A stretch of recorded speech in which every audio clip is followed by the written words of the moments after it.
What's up, everybody? Pretty crazy episode. Welcome to episode 6 of Geek of Thrones, season 7, episode 6, Beyond the Wall. And if last episode was just exposition and story, this was the opposite. They brought back the action. Just straight action. Yeah. They're just going story, action at this point. And I think everybody who didn't watch all of the leaked footage, they were rewarded to be very impatient going forward and everything. So we're just gonna have to hop right into it because it was an hour and 18-minute long episode, and I don't want to sit here and meander here. So the very first scene, we get the Suicide Squad, the Avengers, the Hateful Eight outside the wall. John's merry men here.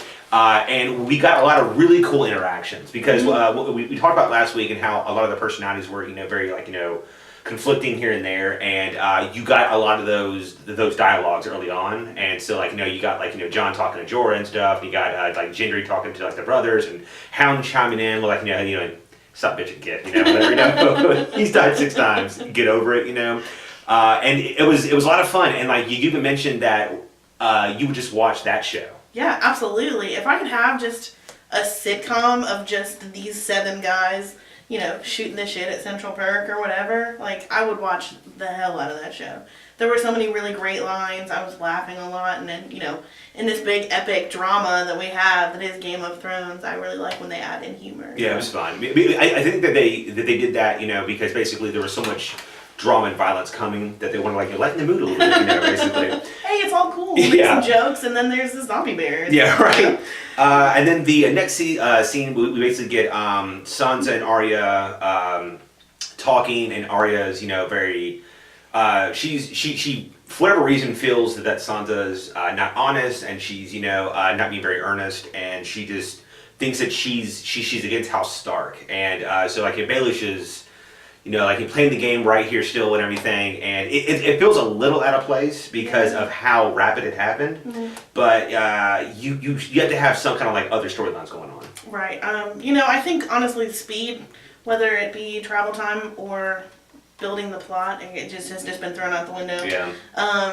To me, Arya's character really seems like she just took a turn. It's almost bipolar. She took a page out of Bran Stark's Book of Creepy or something. I don't know. She comes to Sansa and she basically tells her, they weren't holding you down. They didn't have a knife to your throat. They didn't make you do this. And she doesn't understand that the difficulties that Sansa has gone through, being a prisoner in King's Landing, and she's been having to play the game instead of be, just this aggressive fighter. Yeah. They're just different people, and she doesn't understand how Sansa could do something like this. So in this scene, basically Sansa feels threatened at some point because Arya has this note.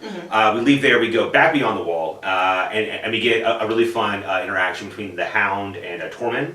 But basically talking about Brienne and everything, whatever, and how he's planning on marrying her and having these giant kids, and they're gonna take over the world, and everything, and it was fun, and it kind of every time that somebody has a really good moment, you think that they're gonna die, so it's always scary when you start having fun, because once you have fun and it's safe, that's when you're not safe, Right. So we then go back to Dragonstone, and we get this scene with Dany and Tyrion's continuing trying to reel her in, and it's seemingly he just keeps saying all the wrong things, and I think it's kind of beginning to wear on Dany here. Yeah, we honestly, I believe that Tyrion has the best intentions.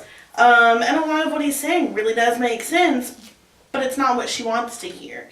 And I think it's kind of difficult because she's had, Jorah as part of her advisors, Missandei and Daario Naharis, and all these people who are just yes men. Yeah, her entire reign has just been these people. Every once in a while they'll come in and they'll be like, "Hey, maybe you shouldn't do that," but all in all, they're behind her 100%. To have somebody come in who's a member of the family she's trying to beat, and come in and not be a yes man, I know it's making her a little nervous, and it's making me a little nervous, frankly. Yeah, it's twice now that she's thrown his failures back into space.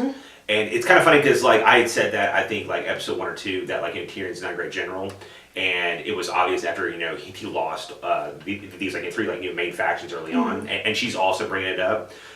So I'm wondering how that's going to be going forward here, because like there's a little bit of like threads of, I would say like distrust, but definitely confidence is beginning to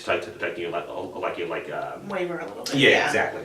After that, we go back beyond the wall, and we get to see this zombie polar bear out of nowhere just starts like attacking people, and it was pretty cool. I think it was set up to remind people that animals can become zombies because of a future scene coming up and everything.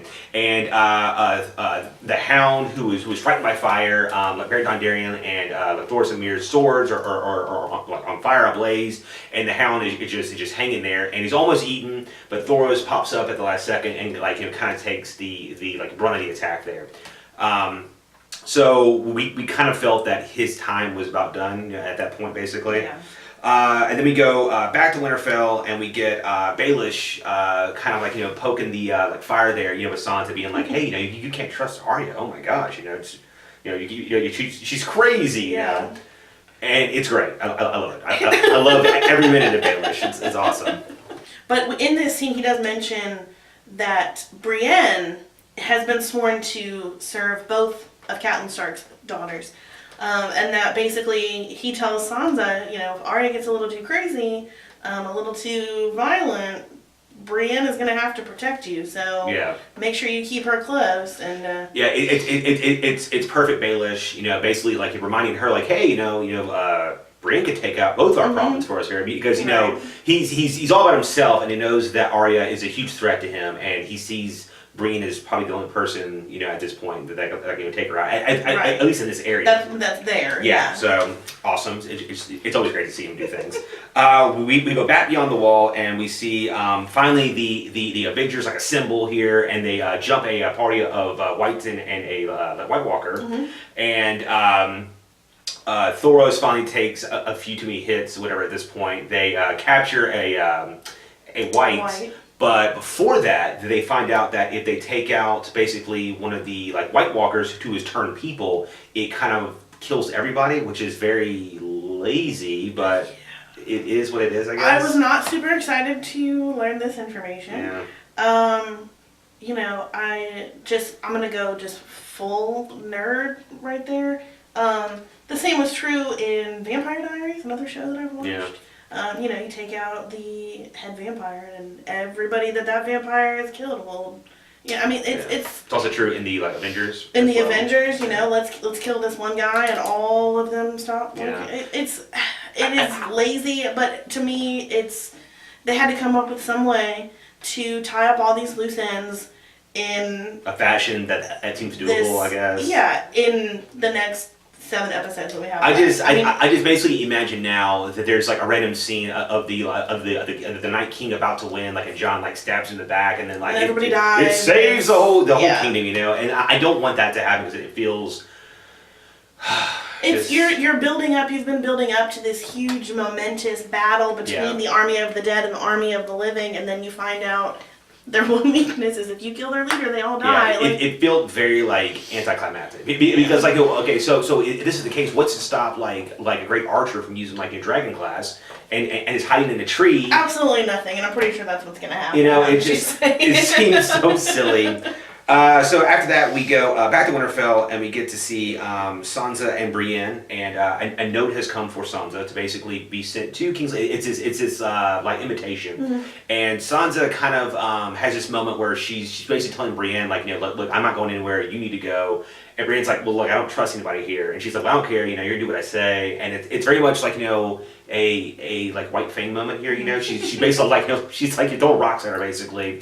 And I think it's because of what Baelish said, which was he wanted to use her as a pawn. Yeah. So I think it's Sansa trying to send away a possible tool for Baelish. I think that's a really important reminder for us that Sansa does not trust Littlefinger, and she knows that the things that he says and the things that he does are all to benefit himself. So him telling her, you could use Brienne to protect you from Arya, she, I think, is smart enough to realize that that would help him out too much. So if she removes Brienne from the situation, then he can't use Brienne as a pawn. And I think it's also worth noting that this also shows that Sansa isn't as naive as she once was. It shows growth that she still understands what's going on and is no longer this like a child anymore or whatever. Yeah. Which is it's always good to see characters grow. So it was solid. Yeah. We then go back to Dragonstone, and at this point, basically, Jon and the Suicide Squad up north are being totally surrounded at this point, and so they have Gendry run off to go back to the wall, have a Raven sent back to Dragonstone. Let me tell you guys, okay, so they are way up here in the north, right? You can't see my hand, way up here in the north. Gendry ran for, I'm assuming, 4 or 5 hours, right, straight, right? Something, I don't know. They then sent a Raven from where you can't see my hand all the way, coming down still to here, which is the equivalent of Canada to almost South America. So this bird somehow flew about I don't know, thousands of miles basically or whatever within a 30 minutes or something. I mean even a few. I mean it's not possible. It would have taken rest. It would have taken days for this bird to have gotten there. But no, not in the new turbo Game of Thrones style here, which is basically. The bird hits here within a few hours. You get a scene of Dany riding off. She's like, I can't leave all my boys in her up brand there. new winter coat. Too. Yeah, I don't know where that awesome. came from. I love that. Okay, first episode I mentioned about her outfit being ridiculous, and she was like, no, it's like this. And now she's seeing that she just has an outfit for every she was just really basically. Prepared, but I love it. It's just perfect fabulous white, coat, but I don't know why she has just this random ass winter coat lying around just in case she had to ride her dragon up north. So silly. So it's basically Tyrion is telling her, look, you can't go, and this is a really hard decision. I understand, it's all your friends are up there, John's up there, Jorah, but you have to stay here. And she's like, I can't sit and do nothing. The last time that I sat I did nothing, I lost. So I'm not doing this again. And I think it's more of Daenerys. I'm not sure if this is her impulsive nature or her not trusting her hand here. Honestly, it's a combination of the two, I think. There are several moments that have happened that kind of make me lean more towards the theory that she's turning into her father. She doesn't trust the people that are close to her. Yeah. She wants to use fire to just kill everything, and she's going to take what's rightfully hers, and she... a lot of this stuff is just things that we've heard about her father, the Mad King. And I think that Tyrion can see that. We know Varys can see that. He mentioned that last episode or the episode before. And they're doing their best to kind of rein her in, but it is not working. So then, we go back beyond the wall, and there's finally a squad's getting a little bored. The Hound begins to throw stones, and for whatever reason, as soon as we saw him throwing stones, we're like, how about you don't do that because you're going to show them. Yes. It's all frozen back over. It's so silly. Which also, how did the ice completely freeze harder than it was before within this an 8 hour period? It was a day. It did get dark and then it got light again. So it froze to concrete to hold 5,000 troops basically. Right. Yeah. Right. Whatever. So basically the Hound throws his stone. It shows the thousands of these whites basically that it's now hard again, and so they begin to just rush him, and you get this just insane combat scene. It was pretty incredible. I really love the way a lot of the combat scenes in Game of Thrones have been filmed, where you've got the camera right in the action. Yeah. When we were watching Bronn fight the Dothraki, you felt like you were right there. We felt similar things during Hardhome, during the Battle of the Bastards. Yeah. I really love just the cinematography of the fight scenes, and I think they're choreographed really well. Oh yeah, I totally agree. I had a lot of issues with season 6, but the direction and the shot selection were never part of my problem. Right. The Battle of the Bastards is awesome. It's one of the best old war style scenes since Braveheart. I feel and this doesn't this scene's also really great because you've got six characters that are just going just ham on all these zombies coming at them, and at this point you don't know you have no idea who's gonna live. Yeah, who's gonna live or die. Who's gonna die. Because they had 5 random guys with them, and those guys are getting picked off here and there or whatever. So at some point they have to like start attacking them, right. you know. And we're watching, and it's like the Hound realizes what I saw at the beginning of the episode, which is like not everybody has certain weapons to actually like put these things down permanently. And at first I thought it was only Beric Dondarrion with his fire sword, and it was Jon Snow with like Longclaw. But if you notice, I'll put it up here. There's a scene that it shows that Jorah actually has 2 dragon glass daggers, and this is not talked about at all, but it's a really quick thing. And actually, if you go back to the polar bear scene, you notice that the bear's not backing down until Jorah comes up out of nowhere and stabs it, and it dies almost instantly. And at first I saw that, I thought maybe just like he hit him in the right spot or something. But after seeing that it was dragon glass, I was like, okay, you know. Yeah. So I think it's cool. I mean, they didn't talk, because originally I was like, why is Jorah using daggers? What the hell's going on here? I mean, because like, you know, he's always had a longsword. Well, longsword, yeah. And he got these little tools, and he's just going to work on people. So as the battle grows and gets more intense, there's a scene where Tormund looks like he's about to go down, and he's fighting as hard as he can. He's fighting things, he's punching. These things pop out of the ground, dragging him to the ice, and you're like, oh, dude, this is it for him. And then the Hound, man, just like comes in like MVP style, like it picks him back up. And you think it's about over, and the scene that we've been waiting for probably 3 or 4 years, dragons. Yeah. Dragons v zombies, and there's just fire coming in, and there's zombies going down, and you're like, and everything feels like, oh, it's finally safe, you know.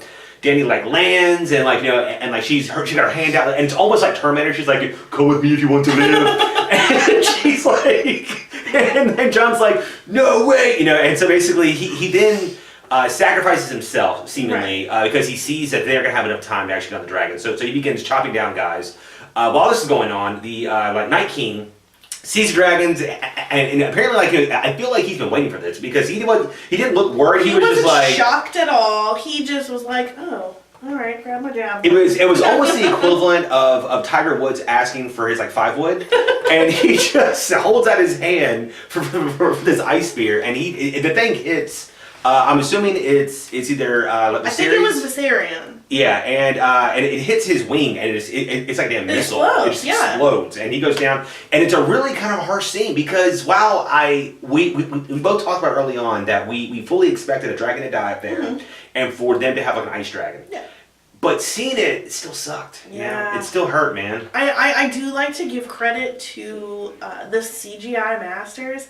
There was this moment, like right after he got hit, the ice javelin exploded or whatever, and he's falling, and you can just see this like awesome like trail of blood just like showering over everything. I thought that was kind of badass, but it was cool. No, it really sucked to see that, and you could see just the pure emotion in Dany's face and the fear in everybody else's. Like, oh. Well, it's weird. It's like I think that maybe it's fear. I think it's also just like the sadness that this thing that didn't exist like 6 years ago, whatever, and this magical beast was just fell because of them being like inept, basically, and it was a really strong scene. We then get Jon trying to like run back, and he gets tackled, and he's in left basically. But then seemingly, he seems like Jon, like he turns around, he's by himself, he's got to fight all these whites everywhere, and Cold Hands, man, comes out of nowhere. Just like he looks almost like Uncle Benjen. Back from the dead.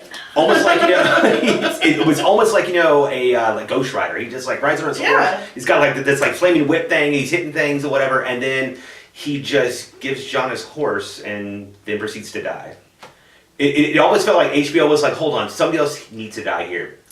Benjen. He's still north of the wall. He's still alive. We got him. We can bring his ass in. He has to go. Yeah. And what's great is if you watch the scene, he hops off the horse and he says, "There's no time. Hop on my horse and go." It's very reminiscent of Jack. Jack, like Titanic, of him not also hanging on the wood. We both can't fit on the wood. Can't fit on the wood. Yeah. So it whatever. Like it is what it is. It was kind of annoying. We then go back to Winterfell, and we get Sansa being almost like Nancy Drew here, and she's sleuthing all throughout Arya's stuff, trying to find this note. And what she finds instead is the faces of dead people.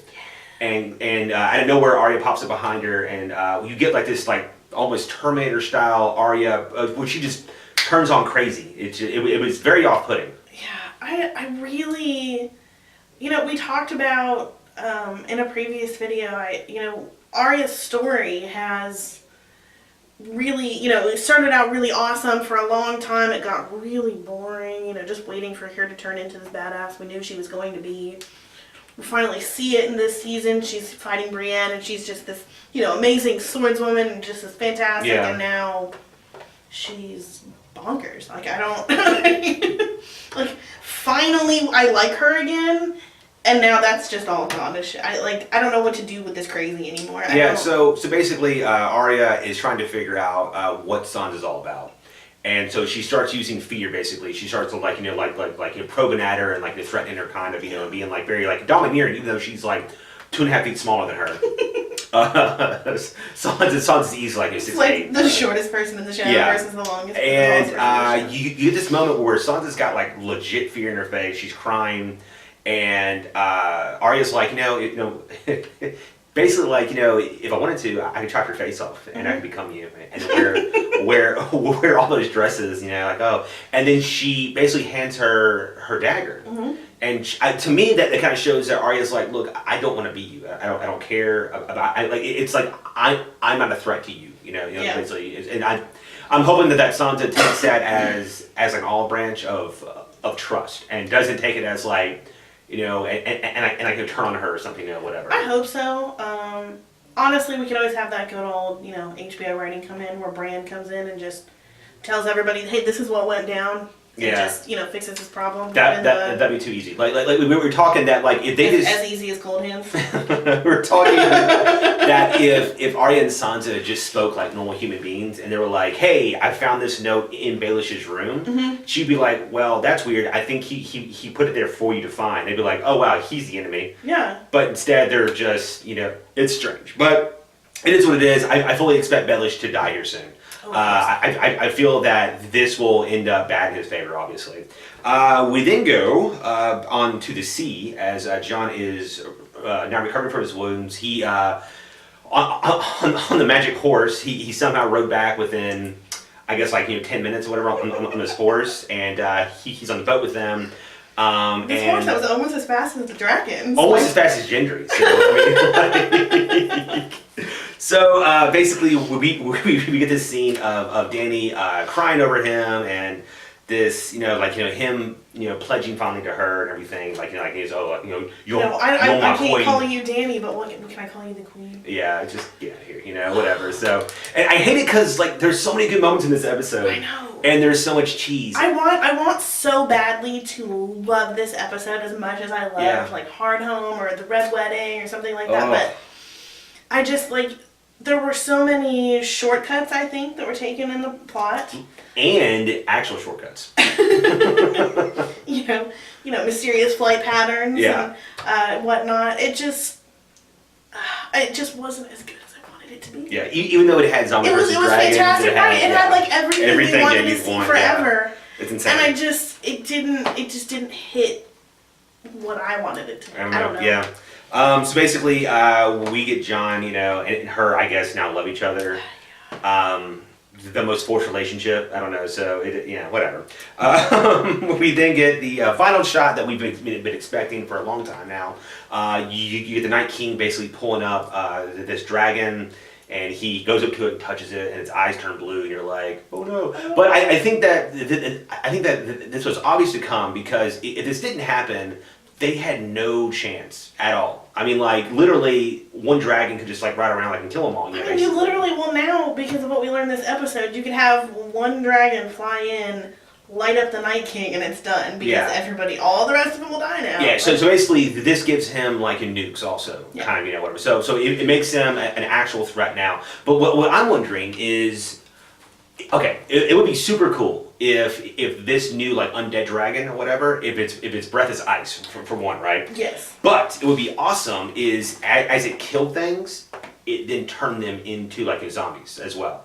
So it could just ride by an entire army of Unsullied and just breathe on all of them and then immediately turn them over. That would be insane. I mean, if the Night King is riding on the back of him, You know. Oh, he has to now. Well, obviously. I feel bad for I mean, for his horse, and like it's been there for now. forever. Just like upgrade, you know.